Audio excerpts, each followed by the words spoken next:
Olá, boa tarde. 31 de outubro de 2022.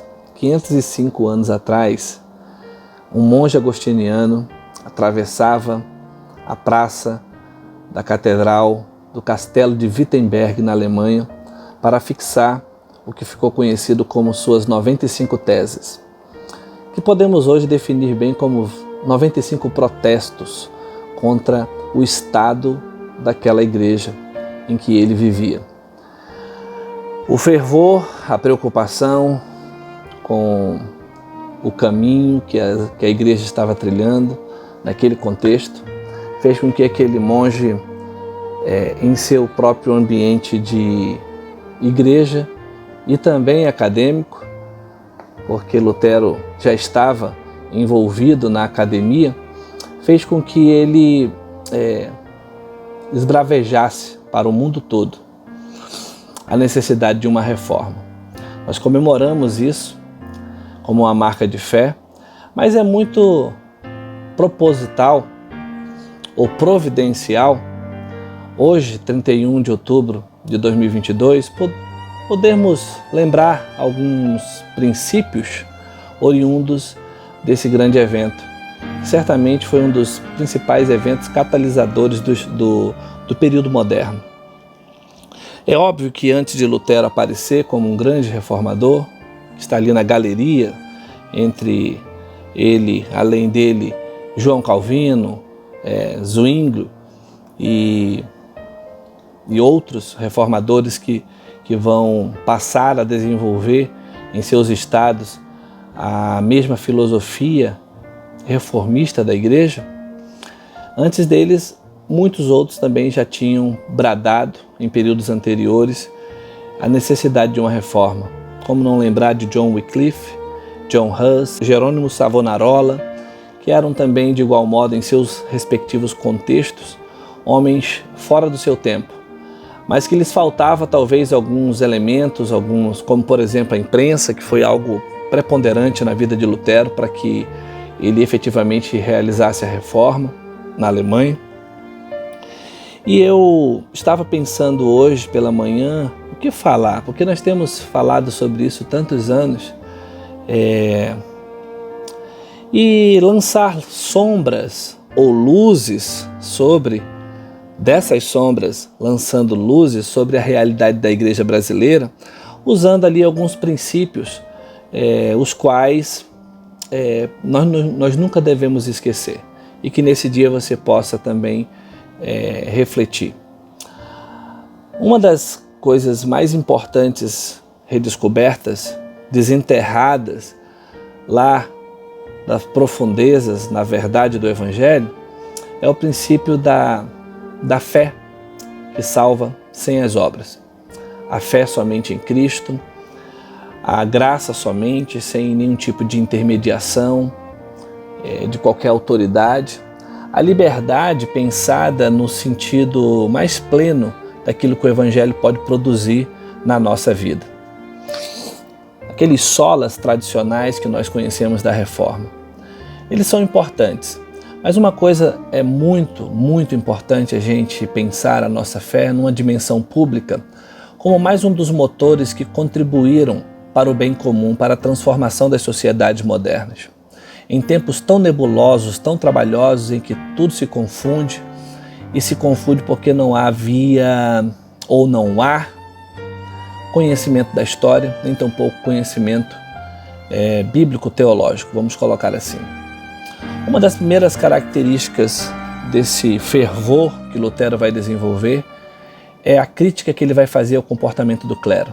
Estava mergulhado em usos e abusos, em toda espécie de corrupção moral, da qual não havia mais sentido pleno a essência do Evangelho. Se fazia de tudo. Ele mesmo era um filho especial da igreja, como ele se denominava, e queria conhecer Roma como sendo a cidade eterna, a cidade da igreja, e ao chegar lá ficou profundamente escandalizado por todo tipo de corrupção que viu por meio da própria igreja. E o seu status quo era a ordem agostiniana. Ele estava dentro do contexto religioso e, mais do que isso, dentro de um contexto de universidade, onde ali ele não pôde de forma alguma negociar a verdade.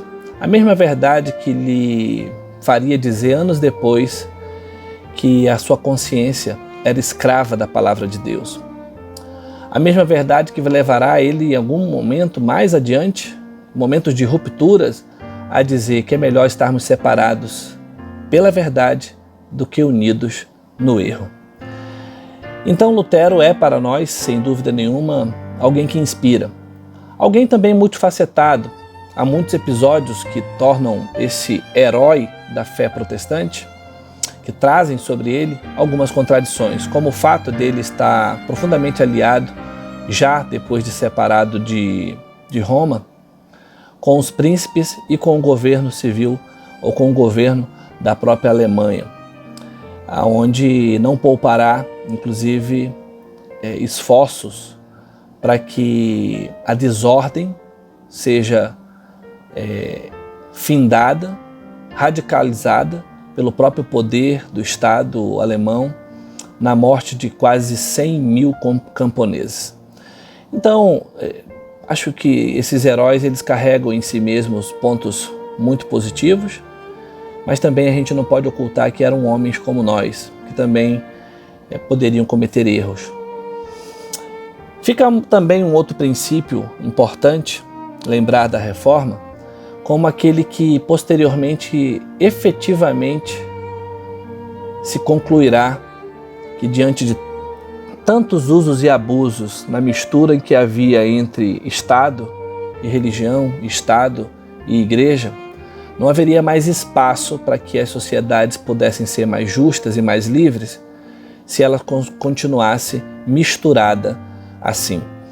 Vem daí então que os protestantes foram aqueles primeiros proponentes a advogar a ideia de um Estado laico, de um Estado separado da religião. Como a maioria das nações livres, as repúblicas, as democracias atualmente são. E a nossa nação, ela sempre foi profundamente marcada pela marca da religião, desde o catolicismo, posteriormente também com os grupos protestantes e evangélicos que aqui chegaram. Vivemos um contexto agora de esperança e de paz para que as coisas possam ser reorganizadas, para que a vida do país seja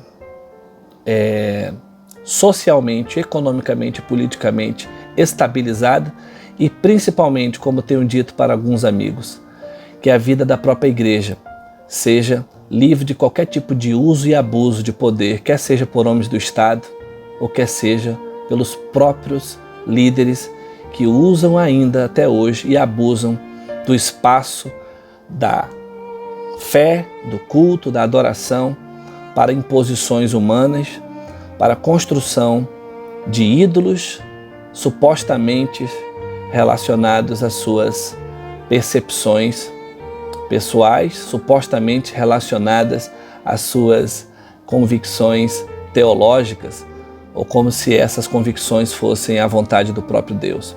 Que nesse dia 31 de outubro nós possamos estar atentos para que nunca percamos a fé em Jesus Cristo, o autor e consumador da nossa fé.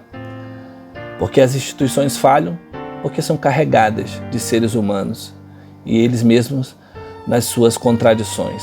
Mas isso não é desculpa para que nós possamos perder a fé em Deus, nem tampouco em Jesus Cristo, e nem tampouco de continuar acreditando que é possível lutar e contribuir para o bem comum da sociedade. Nós não somos a força motriz da transformação de um país. Nós somos mais uma força que contribui para o bem comum. Assim como nós oramos no Pai Nosso, venha a nós o teu reino, seja feita a tua vontade. E certamente a vontade de Deus não é a vontade boa, perfeita e agradável apenas para os seus, mas para todos quantos assim nós pudermos aplicar e abençoar nesse país tão maravilhoso que é o Brasil. Um grande abraço a todos, que fique essa reflexão nesse dia. Deus abençoe.